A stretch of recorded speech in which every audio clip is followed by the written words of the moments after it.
Olá! A seguir, uma verdadeira aula completa sobre metodologia científica. A ideia aqui é desmistificar de vez esse universo da pesquisa acadêmica. Para quem já se sentiu meio perdido, sabe, este material é um ótimo ponto de partida. Hipótese, tese, dados, teoria, problema.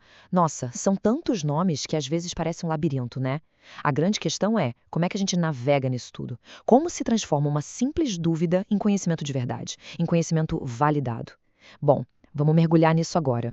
Então, olha só qual vai ser o nosso roteiro. A gente começa pelo básico, entendendo o que é ciência.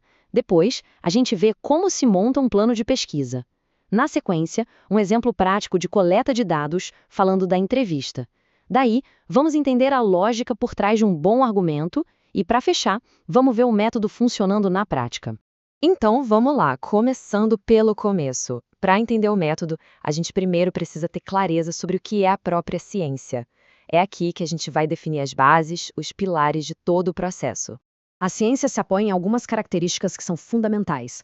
Ela tem que ser objetiva, ou seja, descrever a realidade como ela é e não como o pesquisador gostaria que fosse. Ela é racional, porque usa a lógica e a razão, não o achismo. A finalidade dela é encontrar padrões, leis gerais que expliquem as coisas. E a função, no fim do dia, é melhorar a nossa relação com o mundo, é gerar progresso. Então, o ponto central é este. A ciência tem uma missão dupla. Por um lado, ela organiza o que a gente já sabe, bota ordem na casa. Por outro, e essa é a parte mais fascinante, ela está sempre empurrando a fronteira do desconhecido, buscando gerar conhecimento novo. Certo, já entendemos o que é ciência. Mas como se faz isso na prática? É aí que entra o plano de pesquisa. Pensa nele como se fosse a planta baixa de uma casa, sabe? É o guia, o mapa que vai orientar todo o estudo. E antes de começar a construir, a gente precisa saber quais são as peças do quebra-cabeça, certo? Então fica a pergunta: o que é que não pode faltar de jeito nenhum num projeto de pesquisa bem amarrado? E a resposta é que não é nada feito no susto. Existe uma sequência bem lógica. Você precisa de um cronograma com prazos. Precisa definir quem vai ser estudado, ou seja, a seleção da amostra. Tem que escolher as ferramentas, os instrumentos de coleta. E depois, um plano para analisar tudo isso e, claro, um jeito de apresentar os resultados. Tudo isso se apoiando em recursos e, o mais importante, numa fundamentação teórica sólida. Agora vamos sair um pouco da teoria e ir para a prática. Vamos falar de uma das técnicas mais poderosas e mais comuns para coletar dados: a entrevista. A definição parece até simples, mas ela é super importante. Uma entrevista não é um bate-papo de elevador. É uma interação social que tem um objetivo muito claro: conseguir informações que são relevantes para a pesquisa e tudo de um jeito estruturado. E para essa interação dar certo, existem algumas regras de ouro. É essencial seguir um roteiro para não se perder, sempre pedir autorização para gravar e, talvez o mais importante de tudo, garantir a ética da pesquisa com o famoso termo de consentimento, que é onde o entrevistado entende direitinho e concorda em participar.